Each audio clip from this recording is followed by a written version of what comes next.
Bir günü bir sahaba Umar radıyallahu anhu halife bolup turgan uçurda Umar radıyallahu anhu'nun canına keledi. Umar radıyallahu anhu'nun canına keledi dagın үйüne kelip ayalın arızdanayın degen maksatla kelgen bolat. Anan үйüne kelse үйünün darvazasına emi kelip takıldatayın деп atsa Umar radıyallahu anhu'nun үйünün içinden şunday bir ızıçu, şunday bir uruştun ününü kup kalat. Anan janagı kişi kayra arttı karap jönöy başlaydı. Oşol mezgilde Umar radıyallahu anhu eşikten çıkıp kalat. Ol Umar radıyallahu anhu kim ele? Amirul Müminin, momundardın padişası ele. Oşol mezgilde kançalagan bir mamleketimiz, kançalagan mamleketin başısı ele. Oşol padişanın üy bölösünde şunday bir ızıçı olup deydi. Anan Umar radıyallahu anhu eşikке çıkıp kalat. Andan keyin Umar radıyallahu anhu bayagı ketip atkan sahabadan suraydı. Sen emnege geldin ele dese, al aytat, momundardın padişası, men sizge ayalımdın kulk münözünün jamandığını arızdanayın dep geldim ele.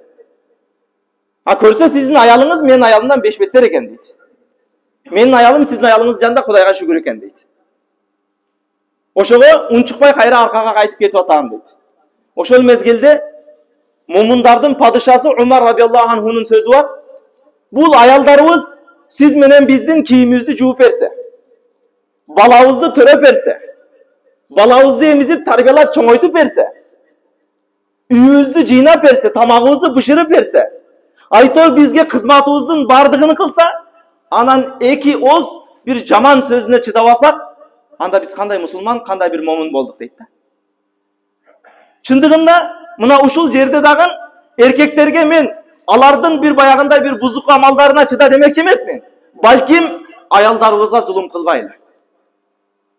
Себеби угуп калып атабыз кээ бир учурларда айрыкча чоң жаштагылар. Жашы өтүп кеткенде, жашы bir 50'ke, 60'ka, 70'ke барып калгандан аялы bir жакшы сөз угулектер бар экен. Аялы күйөөсүнөн bir жакшы сөз укпайт.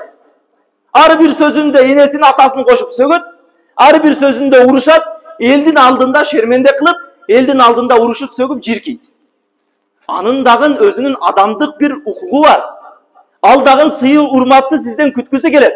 Пайгамбар алейхиссалам хадистеринде айтат: "Хойрукум ли ахлихи ва ана хойрукум ли ахли." Силердин эң жакшыңар аялдарыңар менен жакшы мамиле кылганыңар. Мен силерге караганда аялым менен жакшы мамиле кылам.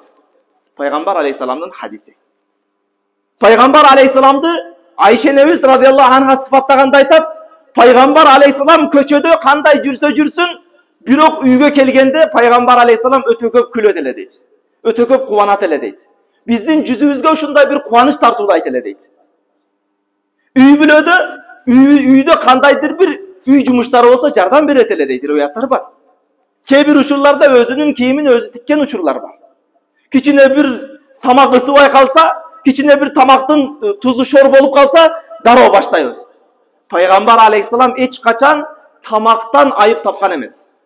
Алымдардын сөзү бар. Эгер сен bir тамакты жеп атсаң, эгер сага ол тамак жакпаса, анын айыбын айтпа, жөн эле жебей кой дейт. А эгер курсагыңа жеш керек болсо, анда тамактын айыбын айтпай же дейт. А биздин не болду? Өзүбүз жеп атабыз, аны жебей кое албайбыз. Анан кийин тузу ачык болуп калыптыр, ысык болуп калыптыр, муздак болуп калыптыр. А bir жакшы сөз уксун сизге, 50 жыл кызмат кылды го ал. Bir рахмат, атаңа рахмат, сени төрөгөн энеңе рахмат. Аллах разы olsun деген сөздү 50 жылдан бери сизден угуп элек. Пайгамбар алейхиссалам азыркы хадисин айттык го. Хойрукум ли ахлихи ва ана хойрукум ли ахли. Силердин эң жакшыңар аялдарына жакшы мамиле кылганыңар. Мен силерге караганда аялдарыма жакшы мамиле кылам. Көчөдөгү аялдарга, жат аялдарга эмес мээримибизде. Үйүбүздөгү кызматты кылып аткан аялга берели. Үйүбүздөгү кызматты кылып аткан аялга жакшы сөзүбүздү сүйлөйлү. Bir atana balli, atana rahmat деген сөздү уксун ошол аялыңыз. Курсан болуп калат. Айтат го, эркек курсагы менен, аял кулагы менен сүйөт дейт да. 5 жердеги жалган эсептелбейт. 5 жердеги жалган. Алардын бирөөсү, эгер аялдын тамагы жакшы болбой калса да, аялыңыз куник болсо дагы, сен чырайлуусун деп койсоңуз, жалган сүйлөп койсоңуз ham жалган эсептелбейт ошол. Тамагы шор болуп калса да жок, тамак ширин болуптур деп койсоңуз, жалган эсептелбейт. Ага күнөө жазылбайт. Балким сооп жазылат, аны курсан кылгандыгыңыз үчүн. Келиңиздер, Пайгамбар алейхиссалам ошонун сүннөтүн тирилтпейлиби? Үй бүлөбүз менен болгон мамилебизде жакшы болбойлубу? Кээ бир адамдар бар, көчөдө көрсөң шейх, көчөдө көрсөң баардыгы ушундай таквалуу, ушундай бир инсан элестетет, үйүндө аялынан сурап көрүң ошону. Үйүндө аялы аны көргөндө жиркине турган болуп калган. Анан сен кандай мусулмансың?